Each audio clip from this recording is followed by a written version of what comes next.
গত নভেম্বরে সার্বিয়ায় সংস্কার চলতে থাকা নোভি সাদ রেলওয়ে স্টেশনের ছাদ ধসে ১৬ জন নিহত হন। ঘটনার শুরু সেখানেই। ওই দুর্ঘটনাকে কেন্দ্র করে সরকারের বিরুদ্ধে দেশটির জনগণ ক্ষোভে ফেটে পড়ে। তারা অভিযোগ তোলে দুর্নীতি আর অবহেলার কারণে দুর্ঘটনাটি ঘটেছে। এরপর থেকেই সার্বিয়া জুড়ে বিক্ষোভ শুরু হয়। চাপে পড়ে দেশটির প্রেসিডেন্টের দল। গত ১৩ আগস্ট পুলিশের সঙ্গে সংঘর্ষে বহু পুলিশ ও সাধারণ মানুষ আহত হন।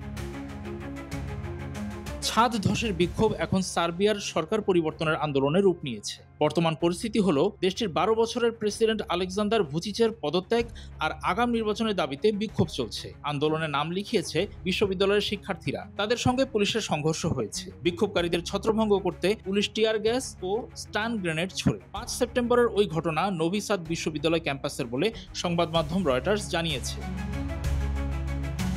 গত নভেম্বরের বিক্ষোভ এই সেপ্টেম্বরে কেন? ১ তারিখে সার্বিয়ার রাজধানী বেলগ্রেড, নোভি সাদ এবং অন্যান্য শহরে সেই দুর্ঘটনার ১০ মাস পূর্তি উপলক্ষে মিছিল হয়। পুলিশের দেওয়া তথ্য অনুযায়ী ২৩,০০০ মানুষ বিক্ষোভে যোগ দেয়। নোভি সাদে মিছিলের পর বিক্ষোভকারীদের একটি দল পুলিশের সঙ্গে সংক্ষিপ্ত সংঘর্ষে জড়ায়। দাবি ওঠে যে এক্সট্রিম মশার কয়েল প্ল্যান্ট ফাইবার দিয়ে তৈরি, ডেঙ্গু, চিকুনগুনিয়া বাহি সহ যে কোনো মশার বিরুদ্ধে দেয় এক্সট্রিম সুরক্ষা। বিক্ষোভকারীদের বিরুদ্ধে বিনা প্ররোচনায় স্টান গ্রেনেড এবং লাঠিচার্জ করা হয়েছে। অথচ ১০ মাসে কোনো কিছুই নাকি বদলায়নি। রেল স্টেশনের ট্র্যাজেডির জন্য একজনকেও নাকি দায়ী করে ব্যবস্থা নেওয়া হয়নি বলে বিক্ষোভকারীরা বলছেন। তারা এভাবে সবকিছু ভুলে যেতে চাইছেন না বলে প্রতিবাদে যোগ দিয়েছিলেন।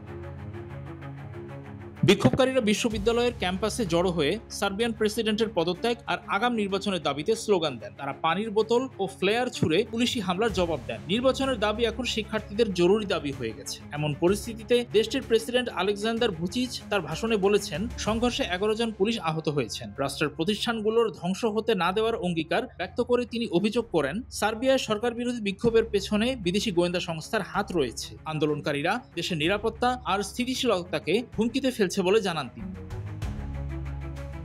ভুচিচের সমর্থকেরা ৭ সেপ্টেম্বর সার্বিয়ার বিভিন্ন শহরে সমাবেশ করবে বলে জানা গেছে। তিনি বলেছেন, সার্বিয়া একটি শক্তিশালী ও দায়িত্বশীল রাষ্ট্র। আন্দোলনকারীদের ওপর বর্বরতার অভিযোগ প্রত্যাখ্যান করেছে কর্তৃপক্ষ। কিন্তু বিভিন্ন ভিডিওতে নিরস্ত্র বিক্ষোভকারীদের মারধরের দৃশ্য এবং আটক থাকা অবস্থায় আন্দোলনকারীদের ওপর হামলার অভিযোগ দেখানো হয়েছে।